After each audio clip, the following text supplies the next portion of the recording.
ইয়াতনো বিৰোধী নাই, যলৈকে গৈছো চাৰিওফালে কেৱল ভাৰতীয় জনতা পাৰ্টি আৰু আমাৰ মিত্ৰ দলৰ সমৰ্থকসকল। কিন্তু বিৰোধী একেবাৰে নাই বুলি ক'লেও ভুল নহয়। নিশ্চয়কৈ টিভিৰ মজিয়াত বা বিভিন্ন মানে য'ত প্ৰচাৰ চলে তেনেকুৱা জেগাবিলাকত দুই এজন বিৰোধী ঘূৰিছে। সেই বিৰোধীৰ শক্তিটো আৰু তৃণমূল পৰ্যায় চুব নোৱাৰে, আৰু সেইকাৰণে পৰিৱেশটো এনেকুৱা লাগিছে যে অতি কমেও 6 লাখ ভোটৰ ব্যৱধানত আমি বিজয়ী হম। আজিৰ যিটো পৰিৱেশ, এই পৰিৱেশত মিনিমাম 6 লাখ ভোটৰ ব্যৱধান এটা থাকিব, তেনেকুৱা ধৰণৰ এটা পৰিৱেশ।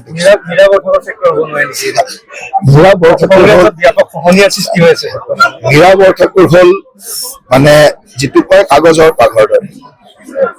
কাগজৰ বাঘ যেনেকুৱা মীৰা বৰঠাকুৰ তেনেকুৱাই। মানুহে দেখিলে ভাবি থাকে যে বহুত কিবা কিবি, কিন্তু এইবাৰ ৰিজাল্টৰ পিছত দেখিব যে মীৰা বৰঠাকুৰ কি, আৰু ইয়াৰ আগৰ নিৰ্বাচনত আপোনালোকে দেখিছে মীৰা বৰঠাকুৰ কি। গতিকে কিছুমান এনেকুৱা ধৰণৰ পাব্লিচিটিৰ কাম কৰি থাকে, গতিকে মানুহে ভাবে যে বহুত কিবা কিবি, কিন্তু সাধাৰণ ৰাইজৰ মাজততো মীৰা বৰঠাকুৰ কোন চিনিও নাপায় আৰু জনাৰো ইচ্ছা নকৰে। কাৰণ সাধাৰণ ৰাইজৰ কাৰণেতো মোদী ডাঙৰীয়াৰ কথাই আহিব যে মোদী ডাঙৰীয়াক তৃতীয়বাৰৰ কাৰণে প্ৰধানমন্ত্ৰী কৰিব লাগে, হিমন্ত বিশ্ব শৰ্মা ডাঙৰীয়াক আৰু তেখেতৰ জৰিয়তে আৰু আটাইতকৈ 14খন আসনে দিব লাগে। গতিকে অসমৰ ৰাইজ আছে সেই পৰিৱেশত। গতিকে এই ধৰণৰ কাগজৰ বাঘ কিছুমান ঘূৰি ফুৰিলেতো তাৰ পৰা একো লাভ নহয়।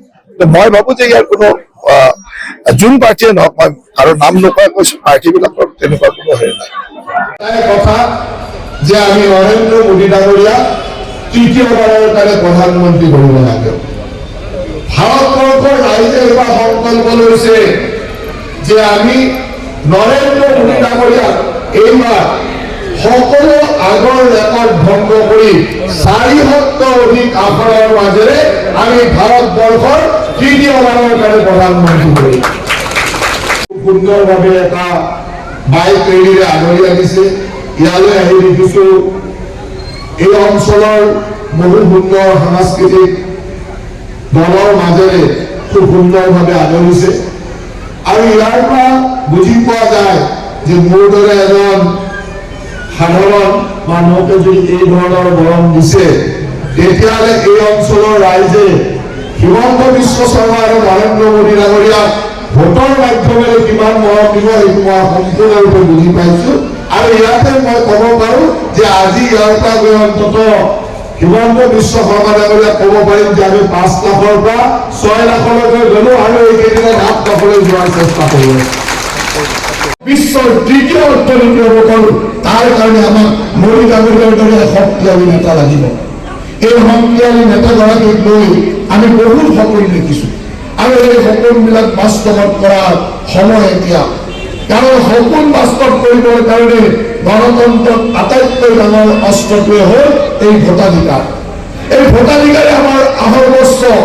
এই ভোটাধিকাৰৰ কাৰণে আমি আমাৰ মোদী ডাঙৰীয়াক তৃতীয়বাৰৰ কাৰণে প্ৰধানমন্ত্ৰী কৰিব লাগিব, আৰু সেইকাৰণে আমি সকলোৱে অহা 7 তাৰিখৰ কাৰণে প্ৰস্তুত হ'ব লাগিব।